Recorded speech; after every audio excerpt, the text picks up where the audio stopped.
Hello there, world of tankers, and welcome to the channel. I'm your host, Droodles Blitz, and in today's video, I'll be playing in the Tier 10 German Tech Tree Medium, the E50M. In the latest update of the game, the E50M got nerfed. Not by a huge amount, it got some buffs too.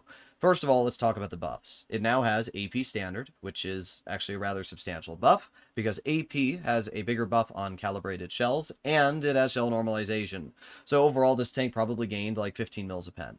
Not only that, but the E50M also now features more damage per shot, and it didn't lose anything in terms of accuracy. It hits for 360, meaning that you can outtrade just about every other medium, apart from a couple like the 121 and 121B. But with that being said, there were also some downsides. It lost 100 horsepower. That's not a huge amount, judging that the tank had 1200, so it's less than a 10% speed nerf, but it is still losing a bit of its horsepower. It also lost reactive armor, and most notably about 180 damage per minute. But again, it went up in alpha, so trading a bit of DPM to go up in damage per shot, it's not always a negative, right? I mean, out-trading enemies is a positive in certain areas, and I'm not going to sit here and say that the tank is just flat worse now. I think that there are certain areas it's worsened, but the armor's still the same, and because of that, the E50M is still basically going to be just as dangerous as it ever was. I do find it funny, though, that basically nobody's driving this tank anymore. Literally, nobody's driving it anymore. So, most of the games you play in this vehicle, you just don't see E50Ms. I'm fine with that. I'm waiting for the XP bar to go down to 3 market, and then I'll probably play it myself. We have the enemy Sheridan, which we do hit. And that's pretty good, I will say. I'm going to shoot this wall down so we can at least spot tanks that are over here. I see that Sheridan waiting for me. Let's just angle it, and... interesting. Okay, I am spotted, but...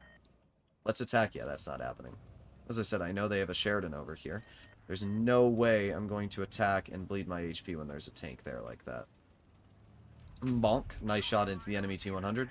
I'm not even sure what that T100 thought they were going to accomplish with that play, to be real. I swear to God, if there's a frickin' 183 or... okay, we're good. I was about to say, if there's a 183 waiting for me, I'm gonna mold. But it looks like we are all good right now. So the Lions game is obviously over. And Sheridan's not too much of a threat.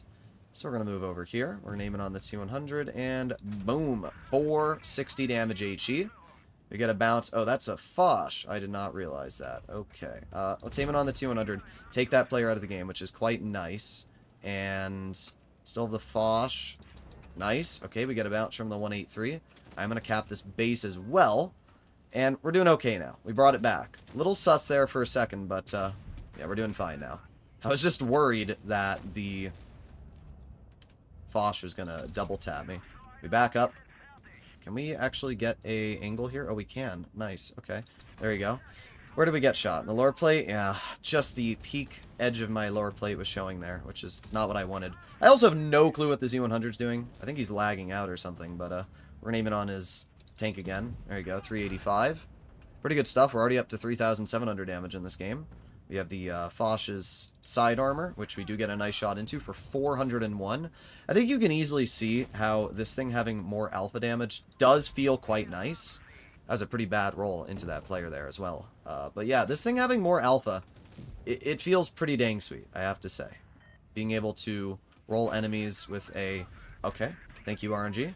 I'm gonna ram this guy, and I'm praying that the Kron is not smart enough to pen me, and looks like he's not, so we get the clear into that player. 5,000 damage now dealt. We're gonna aim it on the enemy Sheridan. There's a 350 shot, and we get a bounce because it's an E50, and it always gets those bounces. Okay, I mean, don't aim for the track wheel. I don't know what to tell you, dude. We blocked 3,500 damage this game. We did 5,000 something damage in return. I mean... yeah, that was a pretty good game overall. Yeah, 5,400 damage, 3,500 blocked. We actually aced, and for my first battle in this tank today, it's such a good example of, like, the E50M is still just as dangerous as it's always been. There's always going to be people that cry, oh, my E50M's nerfed, oh, I can't do well in it. But, like, it was just completely overpowered before. The thing I always tell people is just because a tank's OP and gets nerfed doesn't mean it's bad. It just means it's not in a completely overpowered, broken state like it was before. That's the difference. So this tank is still completely capable, and you saw that. We blocked an insane amount of damage, we did a lot of damage, and yeah, I mean, in general, we didn't have much of a worry there. So we're just going to move up, and I'm going to try and work this position. Let's see, we got the enemy 2 and 5B. Aiming. Boom. There you go. Nice 381, and the Sheridan hits. Sheridan's such a stupid tank. The fact that that 2 and 5B lost half of their health on a crossing they couldn't do anything about is incredibly stupid. And it's why I keep saying over and over again, this is one of the worst maps in the game. You get punished for simply playing Blitz. It's ridiculous. We're going to see if anybody's poking that. Nope. Okay. I am... Ooh. Why is there a 4005 over here? Weird. Well, there you go. Nice. 320 into the 4005. Sheridan misses, which is a little disappointing to be real. Let's see if I can poke the 4005 again. Aiming. Boom. There you go. 368 into that player. And we're going to move up a little bit more. See if we can get another pen into the 4005. Oh, okay. My bad, bro. My bad. I guess I'm just bad at the game, you know? Can't hit a fully exposed 4005 turret. The easiest, largest box in frickin' tier 10. My bad, bro. We love this game. Okay. Get a little salty. Not gonna lie, getting a little salty right now. Apparently my tank is larger than it looks, and I'm over-poking my track wheel, because they were able to cut right through me. It's pretty annoying. We got a 183 over here, and boom, there you go. Nice pen. It's aiming on the 183 again. There you go. Nice 360. Okay, it's pretty good stuff. We're bleeding out that player decently. Let's see.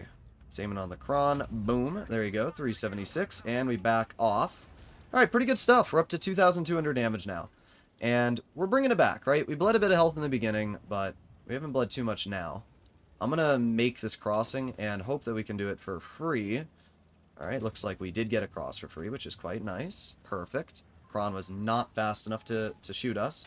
Got the Rhino over here, who gets shot, and we are going to get a shell into the 183. Let's reload again. 3, 2, 1, boom. There's 368 damage into the enemy 183, and I'm wondering... There you go. Perfect. The Ram takes that player out of the game. The fact that that E4 was trying to focus me over the 5A in front of him is pretty trash. But, hey, we're up to 3,200 damage already. And, yeah, we're just gonna move on up again. Let's see if I can get some damage into the side of these mediums over here, maybe. Or not. I don't really know what those mediums are doing, but... If this one tries to leave, I can also get a pretty easy shell into him. So either way, it should be pretty free damage here. Oh, then he leaves. It's always like that, you know? It's the moment that you make a push is when they're like, that's the moment I'm gonna leave. Like, okay. I know that the other prog is still there. Maybe not. I don't know. We're gonna move over here, though, and as long as we get hull down, we should be pretty safe. There's the enemy Kron, which we get a... okay, dude. Okay, you're that good at the game. Yep, wow. I don't have any words for that. I don't. The Kron just, Wow, okay. Best player in Blitz right there, guys. Best player in Blitz right there. Yeah. Hand me that time, bozo. I cannot believe that he hit those shots. That is ridiculous. It's really the only word I can say, just ridiculous. I don't know what else to say. Yeah. We're full health, and I'm just gonna go for it. Screw it. Ah, we were so close to getting it out. I don't know what this 183 was so hesitant on. Dude's full health. He's like, I don't know, the prog's gonna get me. Oh, well. We had a pretty good game still. I was a little salty because that Kron just domed me 2 times in the turret. Wargaming literally nerfed the Kron's dispersion and aiming time. It's got, like, really bad accuracy values now. So the fact that a Kron, who's probably not even crazy at the game, was able to hit both of those shots back-to-back, I don't know. Sometimes I get salty, because I envision myself in that Kron's shoes, and I just always know that there's no world I would hit those shots. So, it gets me a little salty when they hit those shots. But we did 3,600, so again, pretty solid battle. It was just a little disappointing, because if that Kron didn't pen me in the turret, I would have been able to rush the Progetto, and I probably could have done like 5k. But, yeah, sometimes RNG doesn't work on your side, right? Either way, we have the Sheridan, and I'm going to actually go towards mid. I'm going to be honest. I like going to this position here early game because it kind of does a lot. It overlooks the medium side. It helps out the heavies, so you kind of get like a 2-for-1 deal in this position. Yeah, we can see that nobody's going there. And got a BZ in the back. We are detected. Huh. That leads me to believe there's a TD right there. That's the only way I would be spotted, is if they have a tank destroyer there. Our team needs to go. Like, these guys need to go. We need to go, you guys. Like, what are we doing, bro? Holy freaking actual ape. Oh my god. These are the players that we have in Blitz. These are the players. I'm going to wait just a little bit. And we move up. Okay, not seeing anything over here. And moving up a little bit more. Okay, I swear to god if they have a TD in that... It's crazy how I can sense it. I can sense the 40%er, dude. I can literally sniff them out. Yeah, here we go. Here it is. They're all just there. They're all just camping there, waiting. Like, I don't even get it. My brain can't comprehend it sometimes. Well, there's the Hori. And we get a nice penning shot into the 215B. We have the BZ over there. And let's see. We get a bounce from the BZ. Get a pen in return. Not bad. We're dealing damage. The 2-5, gets absolutely annihilated, so I don't need to care about that player anymore. We have the BZ over here, which we get another pen into the track wheel of for 340. Our DPM is still cooking in this vehicle. It's aiming again. Boom, another 320. Pretty bad rolls we're getting, but we're penning our shots. We're up to 2,000 damage, which is quite nice, and not able to pen that one. We got the Hori. They don't get the shell out into me. Not too surprised. Aiming it on... Okay. My bad. And that 4005 getting in my way cost me 560 health. Thanks, 4005. That's really helpful, dude. I really appreciate it. That's really amazing. Okay. We have the E50 who... Or not the E50. No, it is an E50, yeah. Okay. No, it's an M48. My brain's dying. It's an M48 pattern. E50's on the other side of the map. Okay. Yeah, I'm going to push up with the... Sheridan, and we're going to see if I can get some damage into this player. Reloading, and go for the tracking shot. Get a nice little love tap, and a 3, a 2, a 1, bonk. There you go. They're out of the game, and that leaves us with 3 tanks left. An E50M, a Bat Chat, and an E3. Okay, we're going to push right here for now, and boom, there you go. Nice 424. That basically stops that player from doing anything for the rest of the game now. However, our team is not doing amazing. Good job, E3. I knew that the E3 was going to be staring at me, so that's why I never pushed up. I actually knew the Bat Chat was there. I was aiming in on the E50, but I knew that the Bat Chat was poking that bush. So I was like, hey, if I don't hit the E50, I'll just kill the Bat Chat. And we did. So we're up to 3,800 damage now, which is pretty solid. And the only tank left that I want to shoot is the enemy E50. So that's who we're going to push. We have enough health to take a shot from the E50. We get a nice penning shot into the track wheel. And somehow the 4005 pens that shot. 4005s are really a marvel of the world. I don't understand how that 4005 penned that E50. I'm not even mad. He didn't even have the angle on my screen. Either way, we did pretty good. 4,500 damage. And, yeah, I mean, again, like, the E50M is still a frickin' bop. This tank dominates. Every situation we've been placed in so far, it has absolutely laughed at the enemy, done its job, and it hasn't even stressed a little bit. And in that game, the only reason we were even a little bit low on health was because my 4005 nudged me, got in my way, and we weren't able to back up fast enough from the Hori.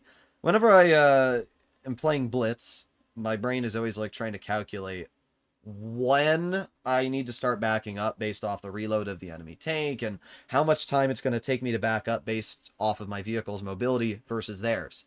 So like when I was trying to fight that Hori in my brain, I'm thinking, okay, I can have this much time to shoot him, and then I have to start backing up. And then, of course, the 4005 nudges me, and that little bit was just enough for that Hori to be able to hit me in the track wheel, which was obviously not what I wanted. I don't drive the E50M that much, so I'm starting to get used to the size of the vehicle. Like that game we played on Naval Frontier, I didn't realize that it extruded so much of its hull and track when poking that corner to shoot at the 4005, where like your normal medium is about maybe 30% the height of an E50M, so they can poke and usually hide their hull a lot better. But in general, yeah, the E50 is still a bop. We've been getting bounces, we've been dealing damage, and the gun actually feels great. Like, the APCR before on the E50M was pretty annoying, and now that the thing has AP, I actually consider that a big quality of life improvement. And now that it has 360 alpha, I also consider that a big quality of life improvement. Honestly, I like this version of the E50M a lot more than the previous version. The previous version of the E50M was just cringe. That's all it was. It rewarded players for being dumb. You make a bad play, and you just put on reactive, and you get rewarded because of that. And it's the same thing with the M48 Patton, right? I mean, there were so many times when you would see these players in these mediums who would treat their tanks like they were heavies. And the annoying part was they would get away with it half the time because it's just stupid. So I'm glad that Wargaming took away reactive. I'm glad that they took away some of its DPM. It didn't deserve either two of those values. And I think giving it more alpha was a fair way to balance it out, because the alpha damage buff basically evens out the DPM nerf in my eyes. So we have a Vickers CR. It's kind of annoying that this line got in my way. I would have been in position already if the line didn't, but it's whatever. We get a nice pen into the enemy Vickers turret, and we reload. Oh, we got a WZ. Yeah, we're going to drive into me. You have this entire area to back up, and you decide that my tank is the optimal position to drive into. Alright, we got the 62. Bonk. There you go. 340. We back up again. We do have support. Like, we have support. We have a chieftain, and I'm not worried about that. Or, no, they have a chieftain, but, like, I'm not worried about getting rushed.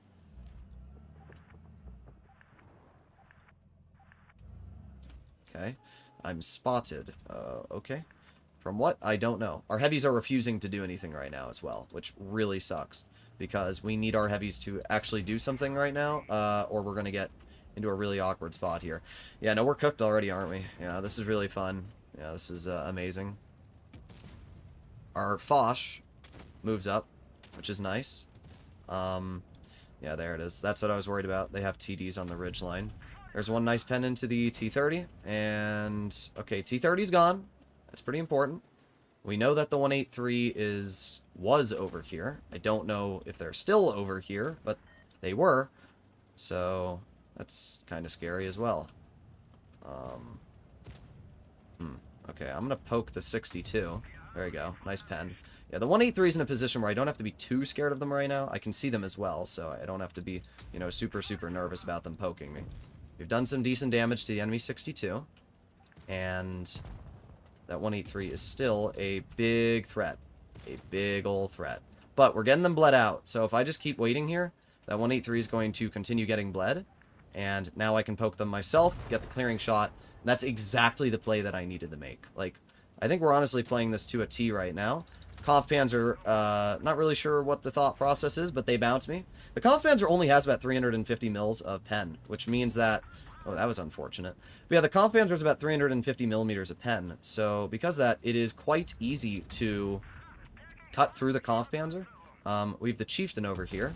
Chieftain I am a little bit more cautious about than the enemy KPZ. Of course, the Chieftain's going to focus me as well. But I do have teammates moving up, so that is nice. Let's get a nice pen into the Chieftain. Damaged his ammo rack, which is really good. And the Chieftain shoots my teammate. In return, we're going to shoot them again in the track wheel, locking them down. And because they have a damaged ammo rack, I can put on my adrenaline, get another shell. There you go. I don't know why this Chieftain made that play. They're a good player. I mean, they are a very good player, but they threw their game away making that maneuver. I'm not really sure why they did that, to be totally real. But we're up to 5,400 damage. I'm lucky that I got your ammo. No, I think you just shouldn't have made that play, to be honest. I don't know. Don't make bad plays, and you won't get bad mistakes, right? Well, there you go. 5,655 damage, 4 kills, 1,100 assisted. That's a pretty good game, if you ask me. And it really shows why the E50M is insanely good.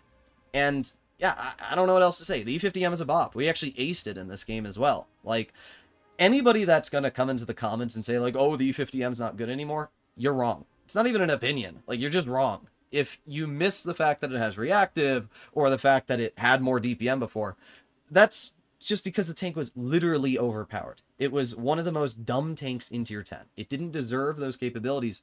And we can clearly see that the E50 is still ridiculously dumb. The fact that you have so much armor on this thing with great DPM still, and an alpha buff with AP now, it's still a great tank. So, yeah, I'm always going to sit here and say the E50M is just an insane vehicle. I really will, because it is an insane tank. I had a blast playing in it today, and I'm going to wait. Right now, the 3 mark bar is still ridiculously high because the update just came out. So as the player base stops playing this vehicle, the requirements to 3 mark it, I think, will go down, and that'll allow me to stream it at some point. But we'll have to see.